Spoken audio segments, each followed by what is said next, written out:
Hello, welcome to this week's episode of E2 Review. I'm Max Klinger, host of the show. This week we look at the state of free speech in the UK, why some parts of the left are trying to clamp down on it and why we're against that. We discuss Epstein, Corbyn, the Prince Andrew interview, and a bunch of other issues as well. This is going to be a really quick introduction, so one final point before we get started. If you're listening to this as a podcast, we would really appreciate it if you could give us a good rating and a review if you liked it, because that really helps people find the show. And if you're watching this on YouTube, just hit the thumbs up button and click subscribe. That, helps you keep up to date with what we put out and lets other people find the video.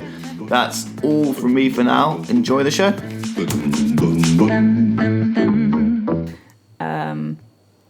The problem here might be that I haven't actually seen the video. You haven't seen the video? You've just told me about it. And you started off by saying you've seen... Why don't we play the video here? Yeah, all right, we're going to play... Let's just start this again.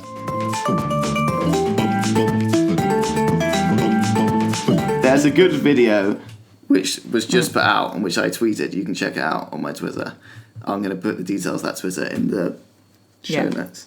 Anyway, so there's a good video which Peter Hitchens put out in which he's making an interesting point, which I have believed for ages, and I think loads of people believe, which is we kind of theoretically have free speech, but in reality there are some things you just can't talk about without a large section, usually of the left, but also of some sections of kind of liberal society, just going crazy about the fact you even said it or the fact that you've invited that person on. So there's barely ever a time when some of these right-wing commentators speak when there's not just a massive outcry about the fact that they've even been allowed a platform to speak in the first place. And it's just that there's a subtle shift in approach from the idea that, I don't agree with those people, but it's interesting to have the debate, hear what they're saying, and then maybe there'll be some validity to what they say, but in general I'll disagree, which I think is a valid outlook. And those ideas are actually disgusting.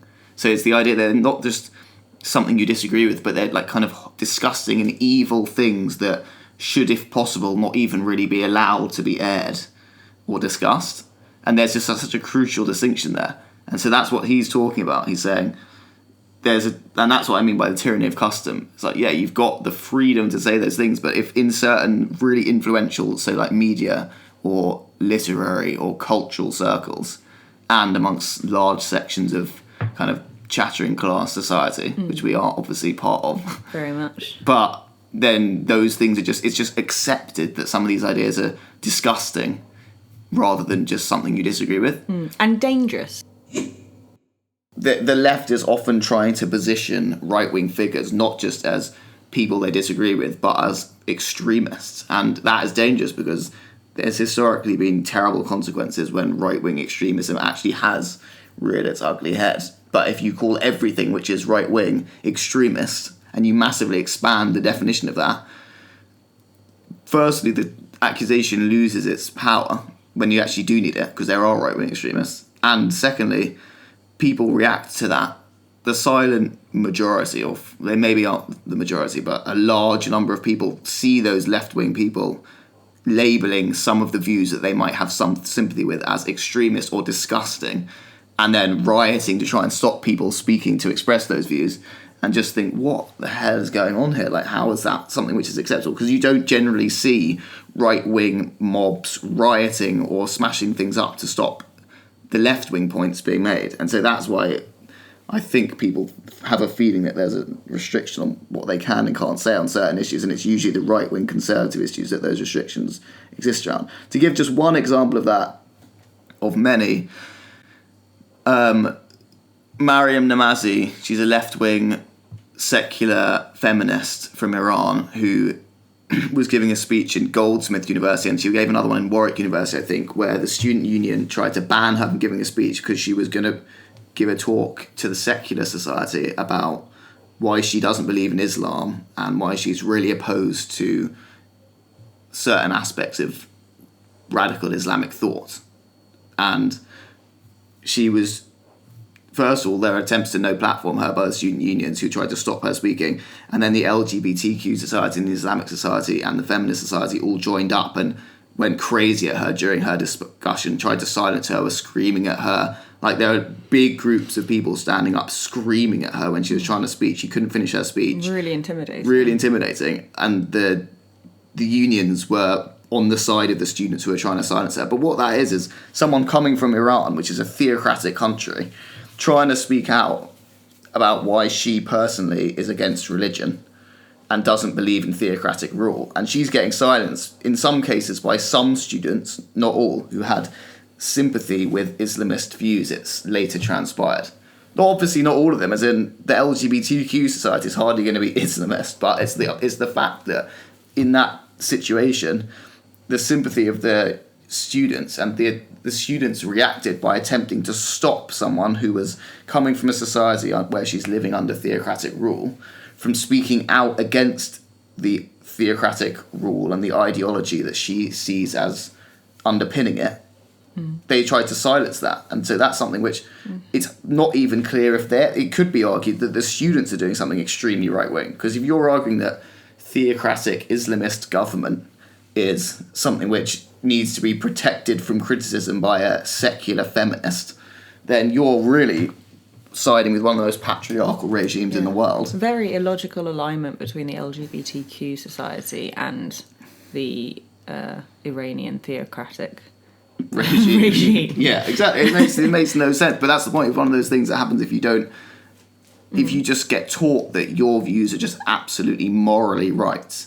So it's not an issue of, I hold these views, but there could be other equally valid points of views that I just tend to disagree with. It's, I am right. There is, like, the other view is evil, and that's the shift in approach. But there are so many other examples of that, of speakers trying to speak at universities. Just look them up, and they'll be Antifa mobs. So they'll claim to be anti-fascist, but they'll actually be acting in a way which has parallels with fascistic behaviour. Obviously, they're not fascists, but it has parallels with it in that they're just using threats of violence to stop people expressing views that they disagree with. So we could play a clip of that video. We'll play a bit of the video now. Hopefully you can hear it. Everybody says that they like free speech, but actually they don't really, and quite often the expression, I really, really like free speech, is then followed by a but. But I don't actually like what you said, but I don't think he should have been allowed to say that, but I think that was wrong. Because we don't actually like to hear people disagreeing with us or making us sound silly, and we particularly dislike people expressing our own secret doubts on any subject, which is the thing which gets people more enraged than anything else. And of course, in our schools, increasingly, children are taught not how to think, but what to think. And when they get to university, they're taught the same thing, only hotter and stronger. So here we have a society in which it's increasingly difficult for anybody actually to hold a dissenting opinion and to express it. If you do, you're in trouble. It won't be that the thought police will come calling, at least not quite yet. It won't be that you'll be flung into prison, not generally. Probably the police won't visit you, though the police do patrol Twitter quite vigorously. What will almost certainly happen is that if you step out of line and say something which isn't approved of or correct, you'll lose your job. And you'll be the victim also of a Twitter storm in which you'll be publicly shamed and you'll be destroyed as a person. So, in general, people are learning, bit by bit, that it's not safe to say quite a lot of things it would have been safe to say 20 years ago. And in 10 years' time, the number of things you're allowed to say will be even smaller. So I think I can say with some confidence, free speech is dying in this country. We don't have the First Amendment that the United States has, which defends it by law.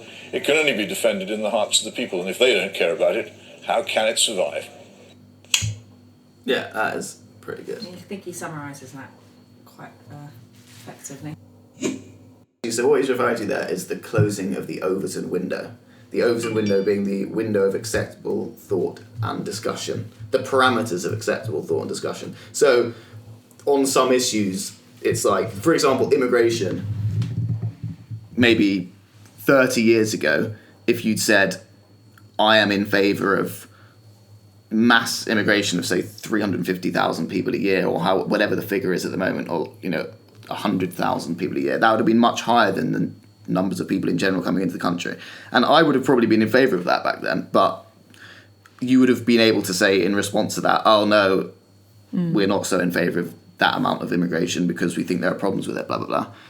And I probably would have disagreed with that. And I probably still do to some extent. But the point is, it wouldn't have been something that, by discussing, you'd have been instantly labelled far right, like bringing up the issue of how many people come into the country. So personally, my view on it would be, in general, I probably think that immigration is a good thing, and I think that there's an aspect to criticising immigration which can have racist undertones. But there are also people who legitimately have concerns about immigration, not based on disliking immigrants, but based on the fact that they think that there are some societal consequences of it which need to be more openly discussed, given that the numbers of people coming to the country are very high, historically speaking.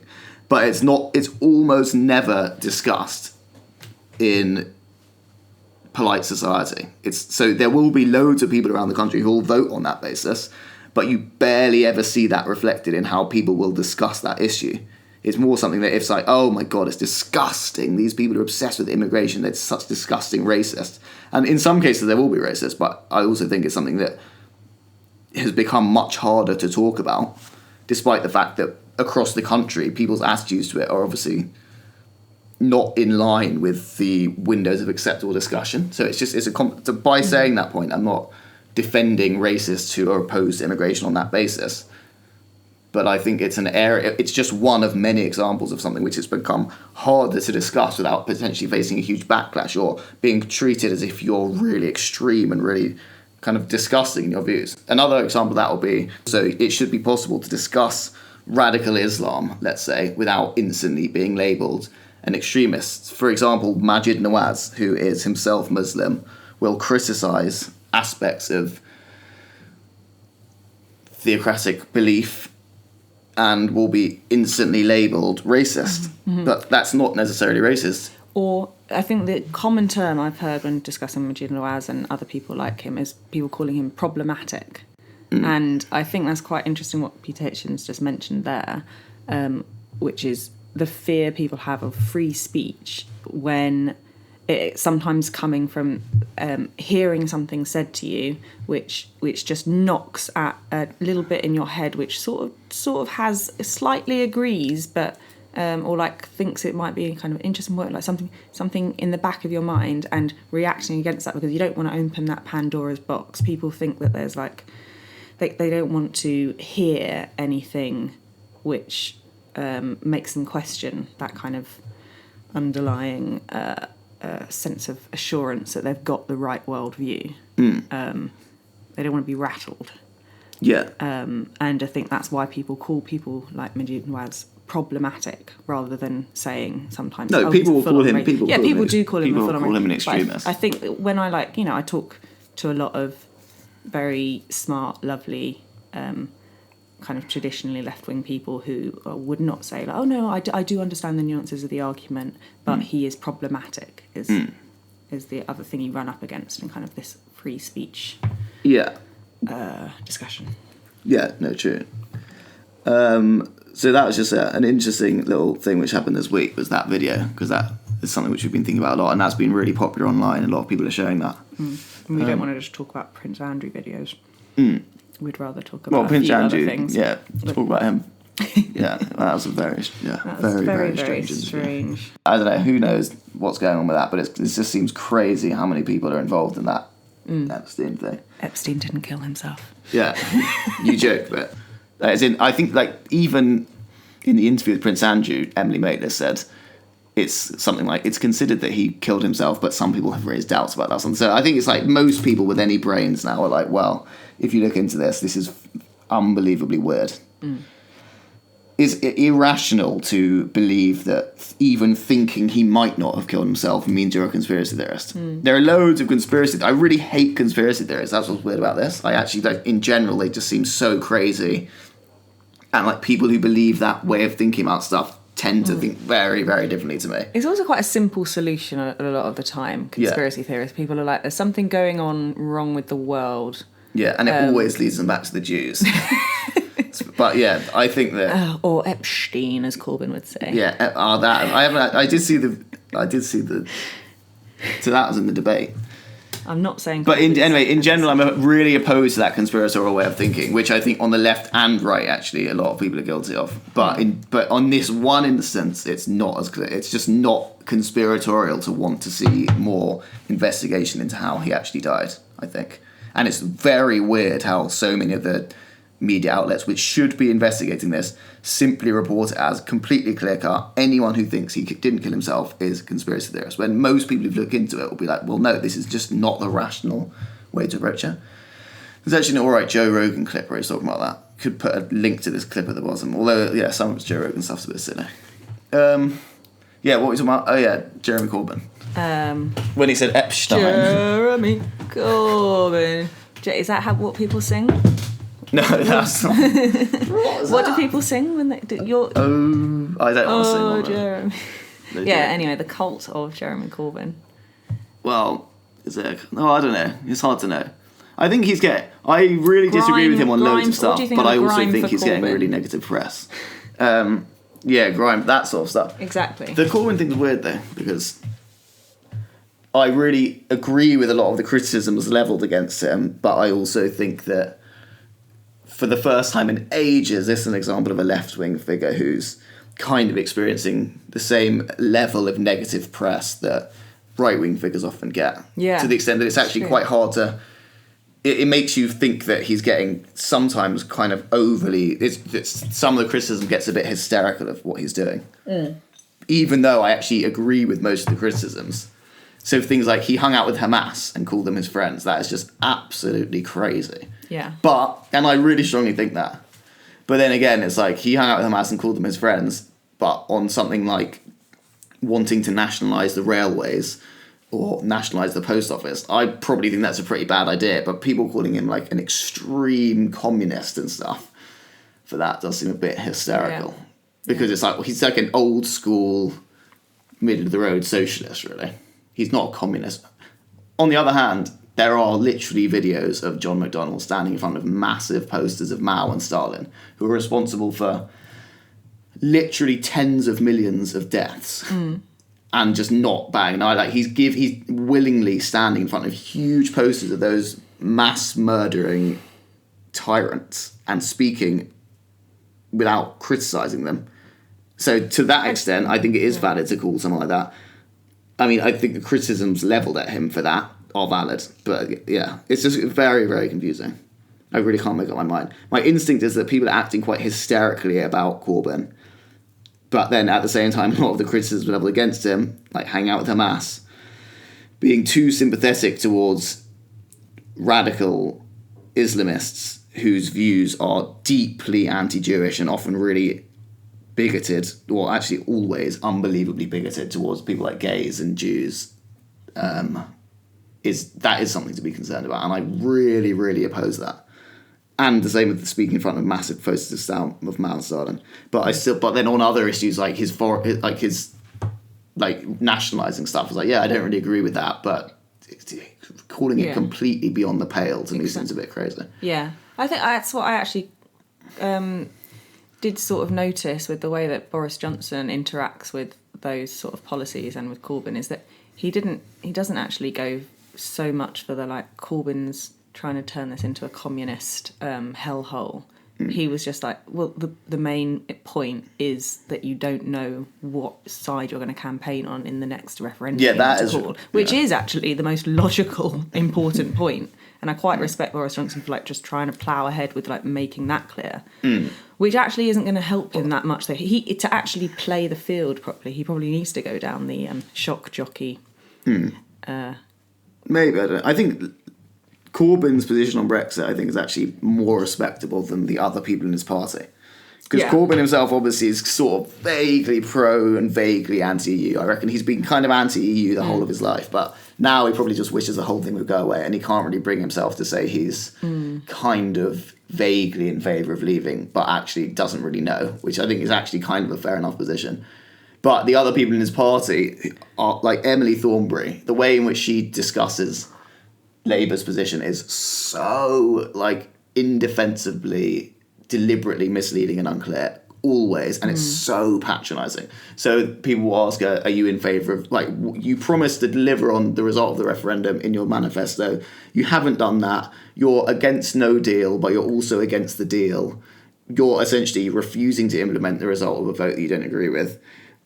How can you justify this? And she'll just respond by really smugly saying, this is, people didn't vote for a Brexit that doesn't protect jobs in the economy. But that is completely Orwellian language. Because Yeah. Let me make myself perfectly clear. Yeah, they always start with and then they never make it clear, and it's deliberately misleading. People didn't vote for Brexit on the basis of jobs or the economy or what. They voted on a very specific issue. And the way she knows that. And they run on their last manifesto, they ran on the basis that they agreed with that and would implement it. And they just openly did the opposite, essentially, whilst claiming not to be doing the opposite. So I think actually there's people like that which I find more irritating than Corbyn actually as a guy. Which is weird because most of the ire is directed towards him as a guy rather than his cronies. This has been a bit of a ramble there. So I think we've covered some fairly interesting topics there. Yeah, maybe. The listeners will be the judge. Oh, I'm not going to... Anyway, well, all right. Thanks for listening to this episode. Overeating. Epstein didn't kill him. Oh, my God.